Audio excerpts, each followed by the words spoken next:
गुरुर्ब्रह्मा गुरुर्विष्णु गुरुर्देवो महेश्वरः।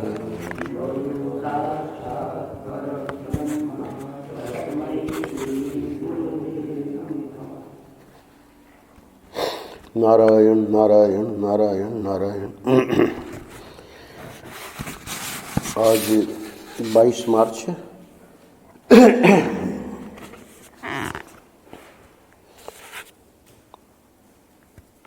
आनंद रस रत्नाकर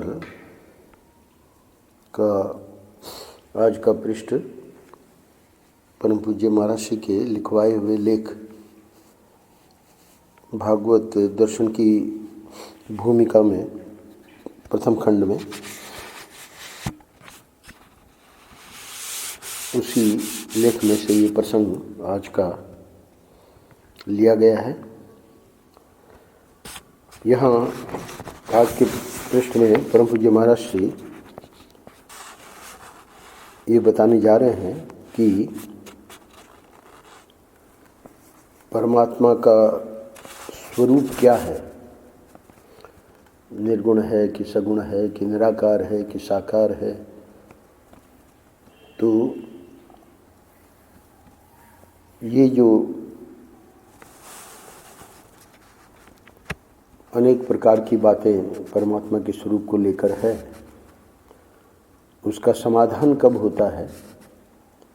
जब जो साधना करने वाला, साधन भजन करने वाला जो साधक है, उसको जब परमात्मा की प्राप्ति हो जाती है,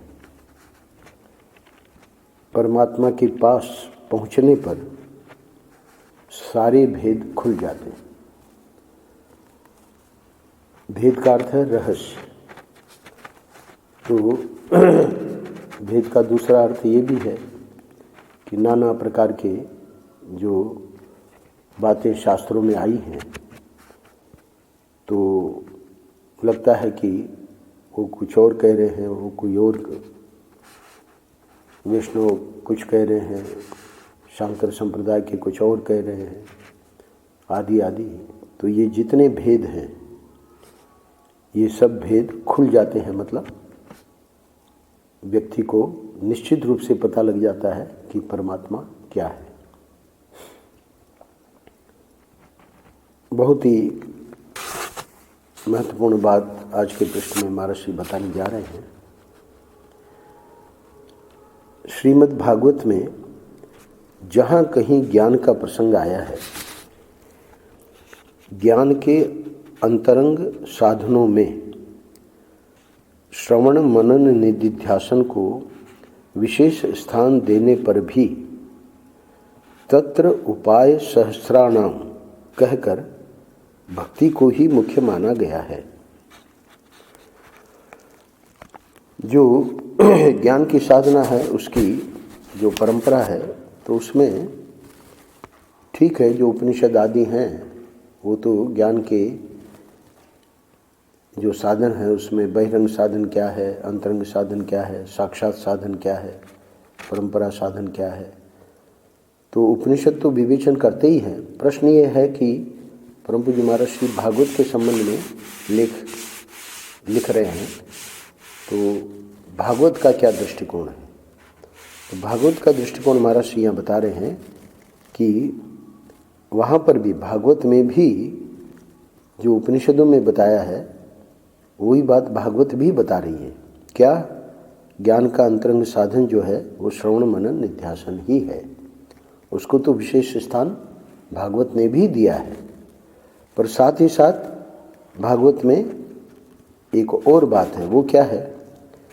विशेष स्थान देने पर भी तत्र उपाय सहस्राणाम कहकर, यानी अंतरंग साधन में कोई ये न समझे कि दूसरा इसका कोई विकल्प ही नहीं है, इसी मार्ग से ही जाना पड़ेगा और दूसरा कोई उपाय नहीं है।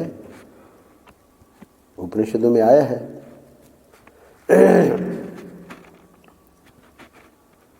कि और दूसरा कोई उपाय नहीं है। पर भागवत क्या कहती है कि भगवान के लिए ये कहना कि वहाँ कोई उपाय नहीं है, ये बात बनेगी नहीं। इसलिए तत्र उपाय सहस्राणाम, हजारों उपाय। भले विशेष स्थान तो उसी को दिया जो कि उन ज्ञान की परंपरा में वो बात कही गई है, पर भक्ति को ही मुख्य माना गया है। यानी भक्ति में ये सामर्थ्य है कि भगवान यदि चाहें तो उनके लिए कोई ये रोक टोक नहीं है कि भाई उसने श्रवण मनन निध्यासन नहीं किया है इसलिए उसको भक्त को, आपके भक्त को ज्ञान नहीं हो सकता। भगवान को कोई नहीं रोकने वाला है, इसलिए वहाँ भक्ति को ही मुख्य यानी प्रधान माना गया है। अच्छा, ये तो साधन की बात हो गई कि वो भक्त और कुछ नहीं कर रहा, बस अपना भक्ति यानी प्रेम। तो ठाकुर जी के प्रति प्रेम है, उसी से उसका कल्याण हो गया, उसी से उसको ज्ञान हो गया, उसी से उसको भगवान मिल गए, जो भी कुछ होना था उसका सब कुछ हो गया। अगले पैराग्राफ में परम पूज्य महाराज जी बता रहे हैं कि इतना ही नहीं है कि भक्ति से उसको ज्ञान हो गया, एक और विशेष बात हो गई भक्ति के कारण। केवल साधन के रूप में ही नहीं, जब भक्ति स्वभाव सिद्ध हो जाती है तब वह अद्वेष आदि सद्गुणों के समान तत्वज्ञान के अनंतर भी जीवन मुक्त महापुरुष के हृदय में रहती है और जीवन मुक्ति के विलक्षण सुख का आस्वादन कराती है। यहाँ रुक जाइएगा। इस वाक्य में परम पूज्य महाराज श्री भक्ति की एक और विशेषता बता रहे हैं। वो क्या है? श्रीमद् भगवद गीता के 12वें अध्याय में भगवद वाणी में भगवान ने स्वयं कहा है अपनी वाणी में कि ज्ञानी भक्त के लक्षण क्या है।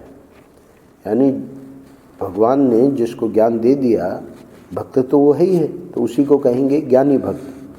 तो ज्ञानी भक्त के लक्षणों में 8 श्लोकों में 13वें श्लोक से 20वें श्लोक तक 12वां अध्याय गीता का 20 ही श्लोक हैं उसमें, तो अंतिम 8 श्लोकों में ज्ञानी भक्त के लक्षण गिनाए। तो उन लक्षणों में उसके जीवन में अद्वेष्टा, सर्वभूतानां मैत्रः, करुण एव च, निर्ममो, निरहंकार, सम दुख सुख क्षमी आदि आदि उन 8 श्लोकों में जो बातें बताई है वो उसके ज्ञानी भक्त के जीवन में स्वभाव सिद्ध, यानी जो उसकी साधना है उस साधना के कारण अब उसका वो स्वभाव बन गया है। तो केवल साधन के रूप में ही नहीं, यानी ऊपर के पैराग्राफ में तो साधन गिनाया है, पर इतना ही नहीं, जब भक्ति स्वभाव सिद्ध हो जाती है तब वह अद्वेष आदि सद्गुणों के समान, अद्वेष आदि यानी वहाँ करीब 33 गुण भगवान ने गिनाए हैं, तो उन सब गुणों के, उन 8 श्लोकों में जो गुण गिनाए हैं उनके समान तत्वज्ञान के अनंतर भी जीवन मुक्त महापुरुष के हृदय में वो रहती है। क्या? भक्ति।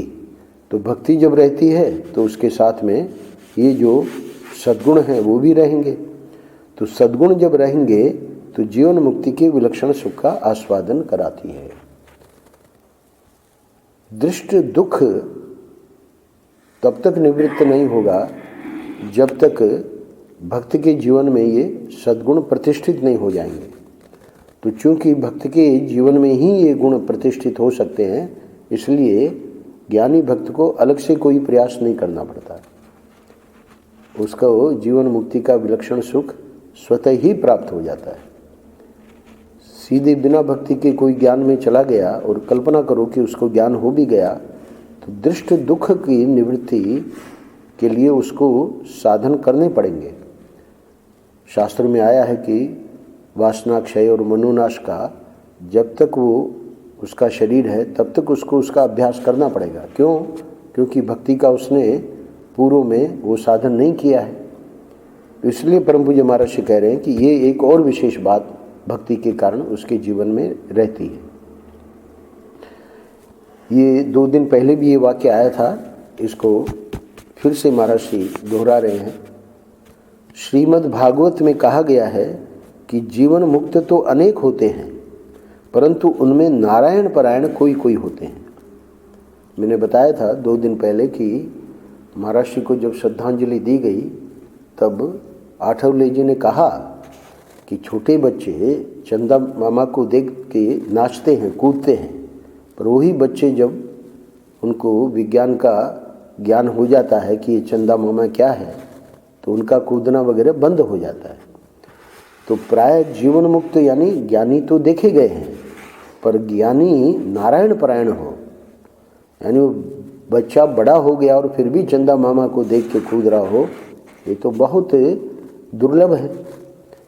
तो वहाँ तो दृष्टांत है। दृष्टांत में क्या है कि ज्ञानी को तो उड़िया बाबू जी महाराज कहते थे कि आत्मज्ञानी तो हमने बहुत देखे पर आत्म प्रेमी नहीं देखे। तो आत्म प्रेमी का अर्थ है कि जिसके जीवन में भक्ति है, उसी को महाराज जी कह रहे हैं कि श्रीमद् भागवत में कहा गया है कि जीवन मुक्त तो अनेक होते हैं परंतु उनमें नारायण परायण कोई कोई होते हैं। अब ये 2 पैराग्राफ में मुख्य बात बताकर आखिर में ये जो साधना चलती है, प्रारंभ से इसका स्वरूप क्या है और आगे किस प्रकार से ये प्रत्येक के जीवन में बढ़ती है, क्योंकि अलग अलग रुचि के लोग हैं। तो मधुसूदन सरस्वती जी महाराज करीब 500 वर्ष पहले इनका अवतरण हुआ। बहुत अद्भुत महापुरुष थे और इनकी जो विशेषता है वो ये है कि अद्वैत सिद्धांत के ऐसे ऐसे ग्रंथ रचे हैं जिनको बड़े बड़े विद्वान लोग भी नहीं समझ सकते, अद्वैत सिद्धि आदि। वही मधुसूदन सरस्वती जी महाराज ने भक्ति रसायनम जैसा ग्रंथ, यानी भक्ति की पराकाष्ठा, एक ही महापुरुष के जीवन में। इसलिए महाराज जी को एक बहुत बड़े विद्वान ने मधुसूदन सरस्वती जी का अवतार बताया, क्योंकि जैसे मधुसूदन सरस्वती जी की विशेषता थी वही विशेषता महाराज जी में देखी गई। उनका क्या कहना है सुनिए। अद्वैत सिद्धिकार यानी अद्वैत सिद्धि जो ग्रंथ है उसकी रचना इन्होंने की थी, उसके उनकी प्रसिद्धि है। अद्वैत सिद्धिकार श्री मधुसूदन सरस्वती जी ने भक्ति रसायन में साध्य साधन रूप भक्ति की संगति अधिकारी भेद से लगाई है। चलो अद्वैत सिद्धि उनका ग्रंथ है, वो छोड़ो, वो ज्ञानियों के काम का है। पर भक्ति रसायन में वो क्या लिखते हैं भक्ति के बारे में, क्योंकि हमारा जो प्रसंग है वो भक्ति से शुरू हुआ है, तो वो जो बात बताएंगे वो उनकी अनुभव की हुई बात है। तो स्पष्ट कहते हैं कि वे कहते हैं कि साधन भक्ति का अनुष्ठान तो सभी को करना पड़ता है।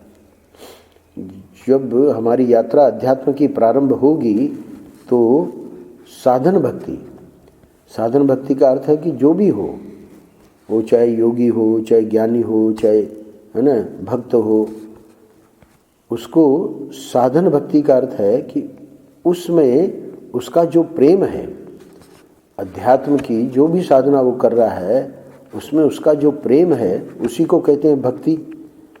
तो वो जो भक्ति है वो साधन भक्ति का अनुष्ठान तो सभी को करना पड़ता है, क्योंकि अभी ये सिद्ध तो हुआ नहीं, इसने तो शुरू की है यात्रा। पर वो जो साधन भक्ति जब कर रहा है तो साधन भक्ति का अनुष्ठान करने पर अधिकारी भेद प्रकट हो जाता है। अब ये स्पष्ट पता लग जाता है क्या, 2 प्रकार के अधिकारी होते हैं, एक तो कोमल हृदय के और दूसरे कठोर हृदय के। भक्ति रसायन में उन्होंने ये समझाया है कि स्वयं ही वो जब साधक शुरू करता है ये अध्यात्म की यात्रा, तो आगे के पैराग्राफ में कोमल हृदय के अधिकारी को क्या होता है वो बता रहे हैं। कोमल हृदय के अधिकारी वे हैं जो भगवान की लीला, दयालुता, सुहृदयता आदि का वर्णन सुनकर, भगवान की कथा में उनकी अनेक प्रकार की लीलाओं का वो जब श्रवण करेगा तो देखेगा कि कैसी दयालुता है उनकी, कैसी सुहृदयता है ना।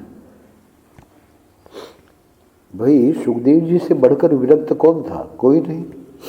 पर ऐसे सुखदेव जी को भी जब उन्होंने सुना कि पूतना जैसी देवी को, जिसने मारने के लिए भगवान को इस प्रकार की चेष्टा की और उसको माँ की गति दे दी, तो उनका भी हृदय पिघल गया। इसीलिए धर्म सम्राट कृपात्री जी महाराज ने कहा है कि भगवान की विशेषता सामान्य जो कोमल हृदय के लोगों को आकर्षित कर ले, वो तो बहुत ही मामूली बात है, पर ऐसे सुखदेव जी जैसे विरक्त महापुरुष को भी आकर्षित कर ले, ये भगवान की विशेषता है। तो खैर, यहाँ मधुसूदन सरस्वती जी प्रारंभिक दशा में ये दो प्रकार के जो अधिकारी धीरे धीरे पता लगने लगता है। कोमल हृदय का कौन है? जिनको इस प्रकार की कथाओं को सुनकर उनका हृदय द्रवित हो जाता है, उनकी आँखों से आंसू गिरने लगते हैं, गला रूंध जाता है और शरीर रोमांचित हो जाता है ना। तो ऐसे अधिकारियों के जीवन में साधन भक्ति के फलस्वरूप साध्य भक्ति का उदय होता है। अब देखिए, इनको अब कोई श्रवण मनन निध्यासन की जरूरत नहीं है। साधन भक्ति करते करते करते करते साध्य भक्ति का स्वरूप क्या है स्वयं बता रहे हैं। और भागवत के शब्दों में भक्त्या संजातया भक्त्या, मधुसूदन सरस्वती जी ने भागवत का बहुत ही अच्छा चिंतन किया। तो अपने भक्ति रसायन के लेख में लिखते हैं कि वही जो कोमल हृदय का भक्त है, जो भक्ति कर रहा है, उसको भागवत के शब्दों में कहें तो ये क्या अर्थ हुआ इसका? भक्त्या संजातया भक्त्या, अर्थात भक्ति की साधना से प्रेमा भक्ति का उदय होने पर, है ना।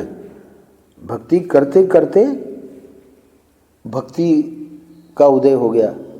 तो ये दूसरी भक्ति कौन सी है? ये प्रेमा भक्ति, इसको कहेंगे अद्वैत, प्रेमाद्वैत। तो प्रेमा भक्ति जो है, आगे चल के बताएंगे कि प्रेमा भक्ति ही लक्ष्य है। तो वो प्रेमा भक्ति कैसे आई उसके जीवन में? भक्ति करते करते, अलग से कोई साधना कि अब उनको वेदांत का चिंतन करना पड़ा अथवा है ना समाधि लगानी पड़ी, ये सब कुछ नहीं।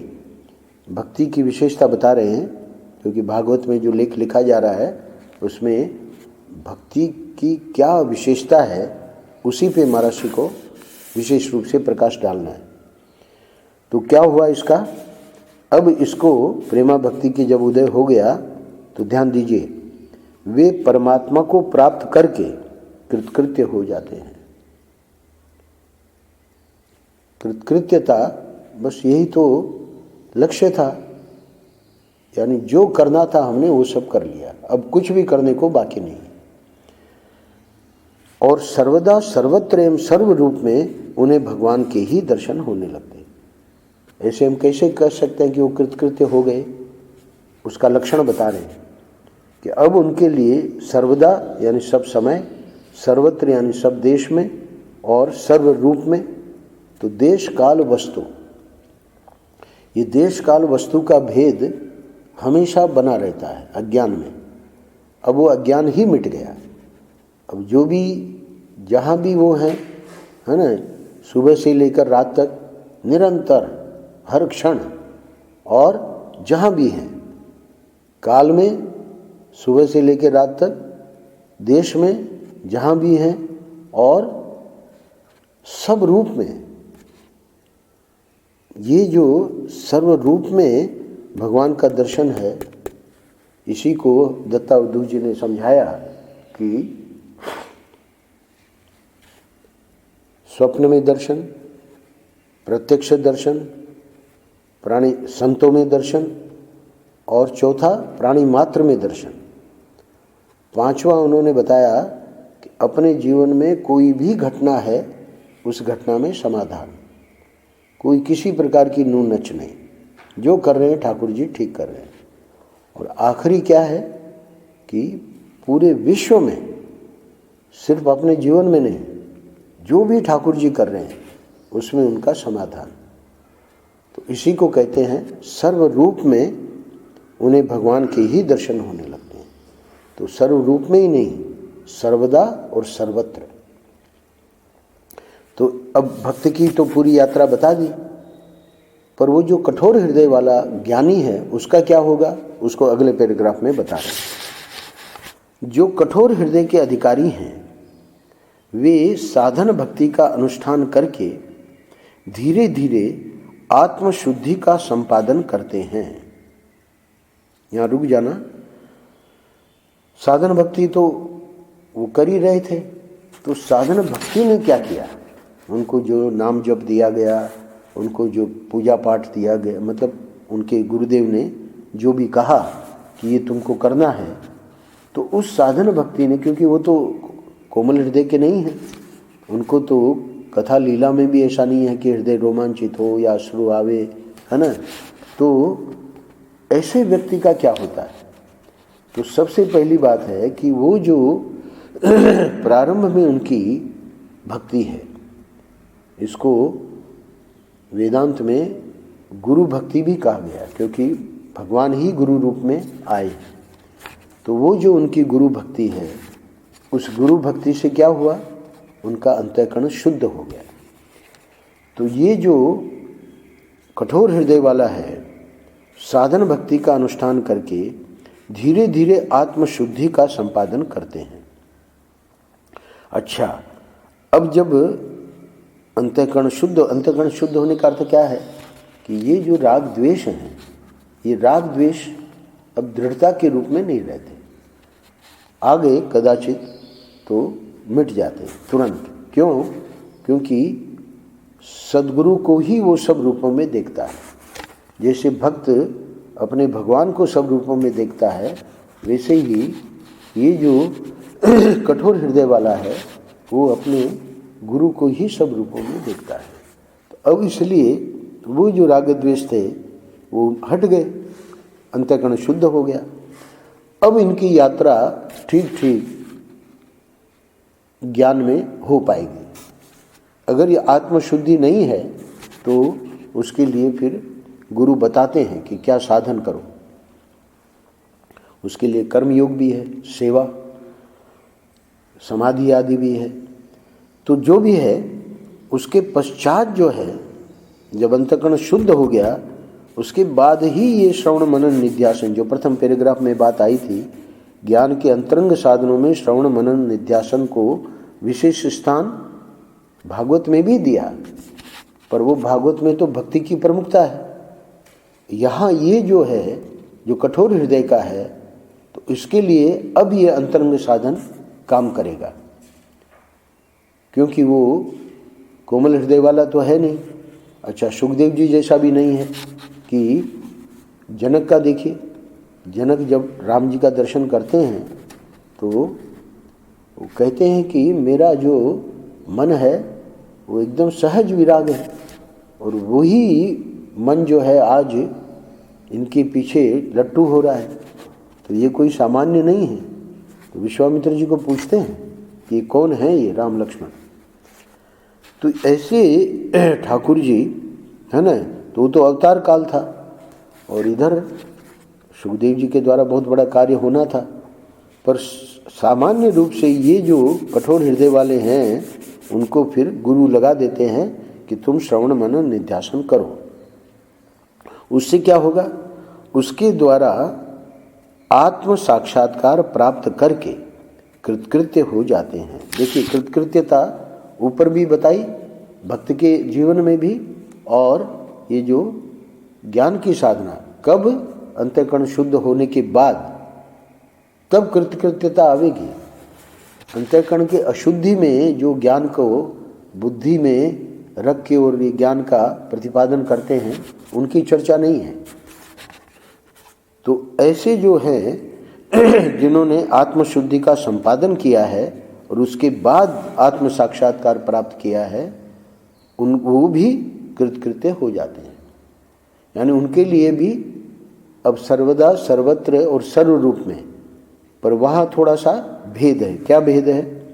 उनकी दृष्टि में शरीर और संसार का अस्तित्व नहीं रहता। भक्ति की साधना संसार को सत्य मानकर है।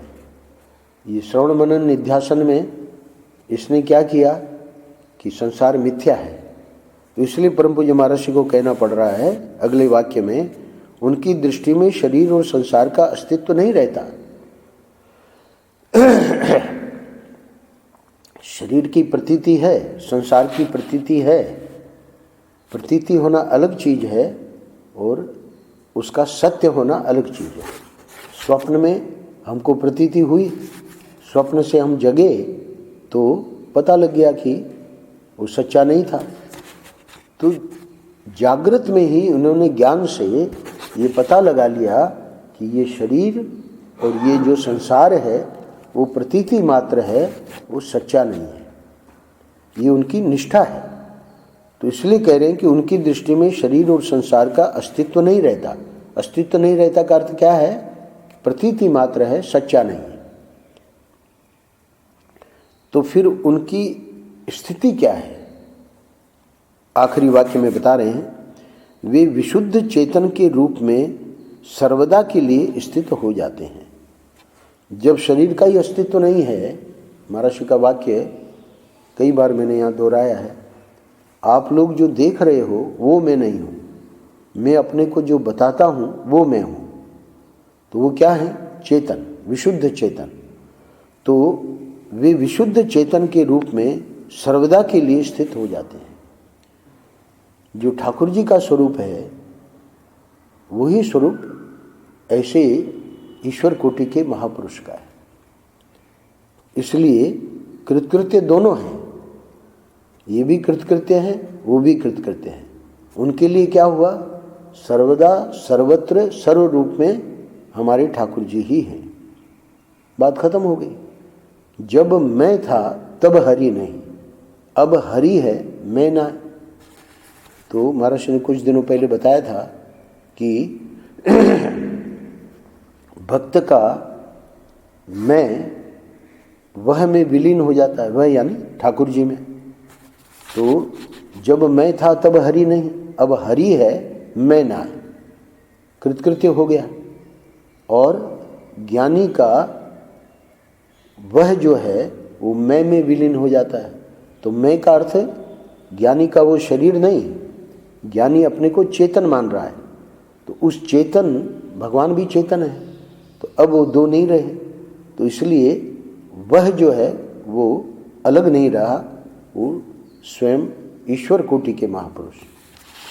इन्हीं को कारक पुरुष कहते हैं। कारक पुरुष यानी ठाकुर जी के वहाँ से भेजे जाते हैं। ये कोई सामान्य साधना करके और वो उन्होंने ये प्राप्ति कर ली, ऐसा नहीं माना गया है। महाराज श्री हों, उड़िया बाबा हों, धर्म सम्राट करपात्री जी महाराज हों, ये सब कारक पुरुष हैं।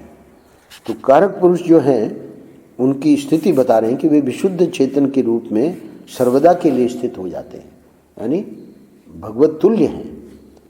वो चाहे ऋषभ देव जी हों, चाहे दत्तात्रेय हों, चाहे जड़ भरत हों, है ना, इतिहास में आदि शंकराचार्य हों, या अभी इस समय के महापुरुष। वास्तविक, अब अंतिम 2 पैराग्राफ में परम पूज्य महाराज श्री ये जो विवाद होता रहता है उसको लेके बहुत महत्वपूर्ण बात बताने जा रहे हैं। वास्तविक दृष्टि से ज्ञान और भक्ति में कोई अंतर नहीं है।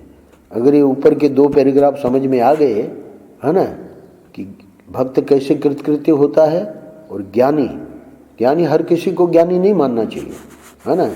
अपनी श्रद्धा है, ठीक है, उसको साधक मान लो, बहुत उच्च कोटि के साधक हैं, पर जब ज्ञानी शब्द प्रयोग करते हैं, है ना, तो इसका अर्थ है कि ऐसे जो कारक महापुरुष हैं जो भेजे जाते हैं भगवान की ओर से, है ना, उनकी चर्चा चल रही है। वास्तविक दृष्टि से ज्ञान और भक्ति में कोई अंतर नहीं है। ऐसे कैसे महाराज? सुनो, शास्त्र में कहा है कि भक्ति की पराकाष्ठा ज्ञान है। पराकाष्ठा शब्द पे ध्यान देना, है ना। क्योंकि भक्ति की पराकाष्ठा कहाँ मिलेगी? मीरा है, चैतन्य महाप्रभु हैं, भक्त बहुत मिलेंगे, पर भक्ति की पराकाष्ठा जो है वो बहुत दुर्लभ है। तो शास्त्र में कहा है कि भक्ति की पराकाष्ठा ज्ञान है। अनेक संतों के नाम महाराष्ट्र में जो भक्त थे, धर्म सम्राट करपात्री जी महाराज के पृष्ठ में आया कि वो कहा करते थे कि वे भक्त भी हैं और अद्वैती हैं। तुकाराम है, ज्ञानेश्वर हैं, एकनाथ हैं, नामदेव हैं, समर्थ रामदास हैं, बहुत से नाम लिए। तो कहने का मतलब इन्हीं को ज्ञानी भक्त कहते हैं। तो वो भक्ति की उनमें पराकाष्ठा है। तो ये शास्त्र की बात समझने लायक है, इसको महाराज जी समझाएंगे इस पैराग्राफ में। अगर ये बात समझ में आ गई तो कभी कोई खंडन मंडन नहीं होगा। शास्त्र में कहा है कि भक्ति की पराकाष्ठा ज्ञान है और ज्ञान की पराकाष्ठा भक्ति है। ज्ञान की पराकाष्ठा अभी मैंने बताया, सुखदेव जी विरक्त बैठे थे, गिरीशानंद जी ने प्रश्न पूछा आप दोनों को, है ना, यम प्रव्रजंतम अनुपेतम अपेत कृत्यम, आप लोगों ने बताया, मैं तो नहीं था, है ना। तो वही सुखदेव जी, उनके अंदर भक्ति के पराकाष्ठा। तो कह रहे हैं कि शास्त्र में कहा है कि भक्ति की पराकाष्ठा ज्ञान है और ज्ञान की पराकाष्ठा भक्ति है। अब एक प्रश्न है, उस प्रश्न का उत्तर महर्षि देने जा रहे हैं, क्योंकि शास्त्रों में ही हम देखेंगे कि कहीं कहीं पे भक्ति को श्रेष्ठ बताया है ज्ञान से, तो उसकी संगति कैसे लगेगी? महर्षि बता रहे हैं, जहाँ जहाँ मतलब शास्त्र में ज्ञान से श्रेष्ठ भक्ति को बतलाते हैं, है ना, वहाँ ज्ञान का अर्थ परोक्ष ज्ञान है। यहाँ रुक जाइए, इस वाक्य में महर्षि समझा रहे हैं कि उस शास्त्र की बात को हमको समझना पड़ेगा कि शास्त्र क्या कहना चाह रहा है। शास्त्र ने जब एक बात बता दी कि ज्ञान की पराकाष्ठा भक्ति है, भक्ति की पराकाष्ठा ज्ञान है, बात खत्म हो गई। पर जब ऐसा वाक्य हमको मिलता है शास्त्र में ही कि भक्ति ज्ञान से बड़ी है ना, तो उसकी संगति अपने हृदय में ऐसे लगा लेनी चाहिए कि वहाँ उस पराकाष्ठा वाले ज्ञान की बात नहीं कर रहे हैं। वो जो साधन ज्ञान है, यानी ज्ञान का अभी उसने प्रारंभ किया है, अभी तो उसको कुछ पता ही नहीं है ज्ञान क्या चीज़ है, उसके लिए कह रहे हैं कि परोक्ष ज्ञान। जितने आपको ज्ञानी दिखाई पड़ेंगे वो सब परोक्ष ज्ञानी है। परोक्ष ज्ञानी है यानी उनका अनुभव नहीं है कि मैं ही ब्रह्म हूँ। ये जो अंतिम वाक्य कहा महर्षि ने, वे विशुद्ध चेतन के रूप में सर्वदा के लिए स्थित हो जाते हैं। कृतकृत्य जो ज्ञानी है वो उनकी स्थिति नहीं है। उन्होंने विद्वत्ता से पढ़ लिया, क्योंकि आत्मशुद्धि नहीं है। आत्मशुद्धि होने पर ही वो बात बनेगी कृतकृत्यता की। तो इसलिए राम भैया जो आज आएंगे तो कहते हैं कि यहाँ और यहाँ है, यहाँ नहीं है। तो यहाँ वाला जो है वो परोक्ष ज्ञान है, वो अपरोक्ष ज्ञान नहीं है। पराकाष्ठा वाला ज्ञान अपरोक्ष ज्ञान है। इसमें दो शब्द प्रयोग हुए हैं, शास्त्रीय शब्द हैं। तो शास्त्रीय शब्द में जो अनुभव वाला ज्ञान है उसको अपरोक्ष ज्ञान कहते हैं। तो जब भी ऐसा वाक्य आवे कि भाई भक्ति श्रेष्ठ है ज्ञान से, तो कौन से ज्ञान से श्रेष्ठ है? अपरोक्ष ज्ञान से श्रेष्ठ तो हो ही नहीं सकती, क्योंकि ज्ञान की पराकाष्ठा भक्ति है, भक्ति की पराकाष्ठा ज्ञान है। तो उस वाक्य में हमारा समाधान हो गया। अब जब ऐसे वाक्य मिलेंगे तो उसकी संगति कैसे लगाएं, तब महर्षि इसका उत्तर दे रहे हैं कि वहाँ ऐसे संगति लगा लेनी चाहिए कि परोक्ष ज्ञान से श्रेष्ठ पराकाष्ठा वाली भक्ति है। अच्छा, कहीं पर अगर ऐसा वाक्य आवे भक्ति से श्रेष्ठ ज्ञान है, उसकी संगति कैसे लगावें? सुनो, वहां भक्ति का अर्थ साधन भक्ति है। जो शुरू में कहा ना मधुसूदन सरस्वती जी ने कि प्रत्येक व्यक्ति को भक्ति से ही शुरुआत करनी पड़ेगी, तो वो साधन भक्ति है। फिर भक्त्या संजातया भक्त्या, उस भक्ति के द्वारा प्रेमा भक्ति उदय होकर फिर कृतकृत्यता आती है। तो जब ज्ञान को श्रेष्ठ बता रहे हैं तो उस वाक्य की ज्ञान को भक्ति से श्रेष्ठ बता रहे हैं, तो उस वाक्य की संगति कैसे लगावें? बोले कि भक्ति जो है वो साधन भक्ति है, और ज्ञान जो है यहाँ पर इस वाक्य में वो अपरोक्ष ज्ञान है। तो अपरोक्ष ज्ञान जो है वो तो पराकाष्ठा वाला ज्ञान है, इसलिए वो तो श्रेष्ठ मानना ही पड़ेगा। इस प्रकार से ये जो शास्त्रों के वाक्य हैं उसकी अगर संगति लगा लेंगे तो झगड़ा करने की जरूरत नहीं है। नहीं तो हम दिखाएंगे कि देखो शास्त्र में ऐसा आया। तो यहाँ पर महर्षि ने उसका समाधान कर दिया, और अंतिम वाक्य में कहते हैं, इस पैराग्राफ के अंतिम वाक्य में, पराभक्ति और परम ज्ञान दोनों एक ही वस्तु है। अच्छा, अब अंतिम पैराग्राफ में महर्षि एक बहुत विशेष बात बताने जा रहे हैं कि ये जो वाद विवाद होता है, कहा सुनी होती है ना, ये क्यों होती है? पूरी शंकराचार्य जी ने एक प्रसंग बताया। स्वामी रामसुखदास जी आए हुए थे, मैं तो नहीं था उस समय। तो अब प्रत्येक जो महापुरुष हैं अपनी समझ के अनुसार निरूपण करेगा। महर्षि ने उनको बैठाया और कहा कि आप बोलिए। तो उन्होंने बताया। तो उन्होंने जो बात बताई, तो सिद्धांत की दृष्टि से, अद्वैत सिद्धांत की दृष्टि से उसमें त्रुटि नहीं कहेंगे, पर अद्वैत सिद्धांत कुछ और कहता है।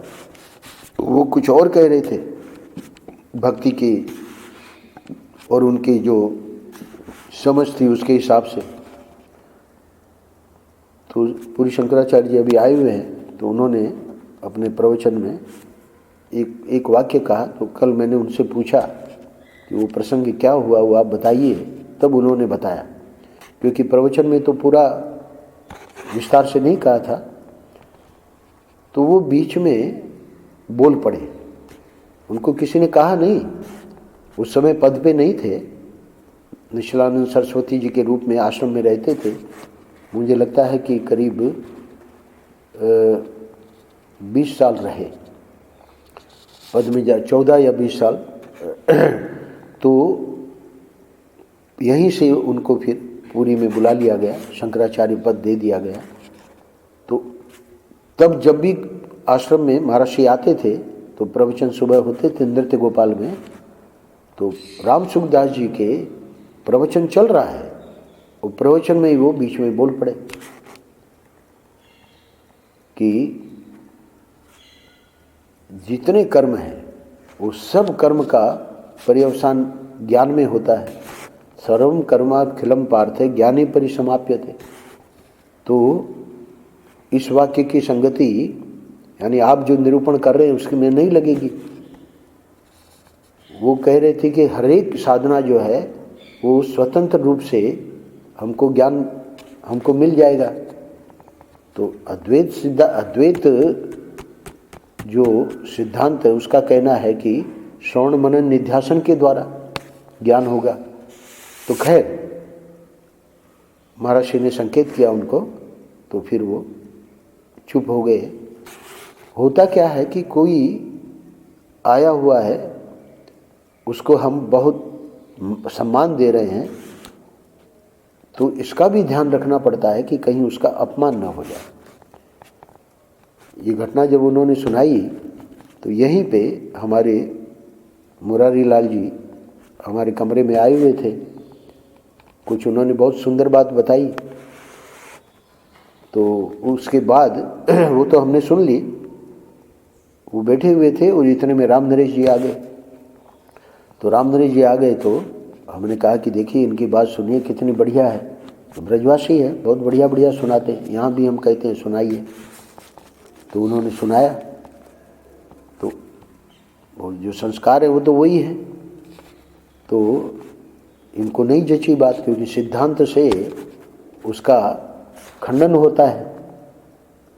पर वो हमारे मेहमान हैं मुरारी लाल जी, तो उन्होंने सीधे तो उनको कुछ नहीं कहा, हमको पूछने लगे कि स्वामी जी आप बोलिए कि सिद्धांत से ये बात कैसे, ये तो बात कैसे घटेगी। तो मैंने उनको कहा, राम नरेश जी को, कि ये जो बोल रहे हैं उनके अनुसार हमको समझना है, हर जगह सिद्धांत को नहीं लगाना है। ये आखिरी पैराग्राफ में ये बात मैंने दोनों दृष्टांत इसलिए बताए कि कभी कभी अपने आवेश में हम लोग अपमान कर बैठते हैं, वो गलत है। अपमान किसी का ना हो। क्यों?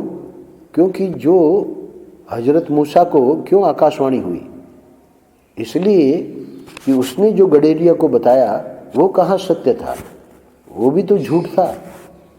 तो इसलिए ऐसा थोड़ी है कि हम सिद्धांत की बात बता रहे हैं तो हमको अनुभव है, हमको भी अनुभव नहीं है। तो इसलिए वो जो सामने वाला बता रहा है उसको सुनो। इसी को महर्षि बता रहे हैं आखिरी पैराग्राफ में। परमात्मा का स्वरूप सगुण है कि निर्गुण, निराकार है कि साकार, यह भेद परमात्मा के पास पहुंचने पर खुल जाता है। आज का शीर्षक है, परमात्मा के पास पहुंचने पर सारे भेद खुल जाते हैं। अभी पहुंचे तो दोनों नहीं है ना, और वाद विवाद शुरू कर दिया, वहां वाले दृष्टांत में भी और यहां वाले दृष्टांत में भी, है ना। तो इसलिए ये आज का पृष्ठ बहुत बहुत बहुत महत्वपूर्ण है, जो क्योंकि आगे महर्षि बहुत महत्वपूर्ण बात कहने जा रहे हैं। जो लोग विषयों की आसक्ति और चिंतन न छोड़कर परमात्मा के चिंतन और स्मरण की चेष्टा नहीं करते, ध्यान देना, यहाँ रुक जाना। क्या कह रहे हैं महर्षि? विषयों की आसक्ति बनी हुई है, विषयों का चिंतन बना हुआ है, उसको नहीं छोड़ पा रहे हैं। परमात्मा के चिंतन और स्मरण की चेष्टा नहीं करते, यानी जिसके लिए घर छोड़ा है, जो उनको करना चाहिए। इसलिए महर्षि ने कहा ना, जब वो शिकायत लेके गए तो महर्षि को कहना पड़ा कि क्या आप लोगों ने जिस कार्य के लिए घर छोड़ा है वो कार्य पूरा हो चुका है? यानी ये शिकायत तुम लोग मेरे पास लेके आए हो, क्या यही कार्य बाकी रह गया है? तो महर्षि क्या कह रहे हैं कि लोग विषयों की आसक्ति और चिंतन न छोड़कर, है ना, परमात्मा के चिंतन और स्मरण की चेष्टा नहीं करते। जब हम परमात्मा के चिंतन और स्मरण की चेष्टा करेंगे तो विषयों का चिंतन छूटेगा, है ना, उसकी चेष्टा ही नहीं कर रहे हैं। इसका मतलब हमारा जीवन तो वैसे के वैसे ही है, उसमें तो कोई परिवर्तन हुआ ही नहीं। और कर क्या रहे हैं?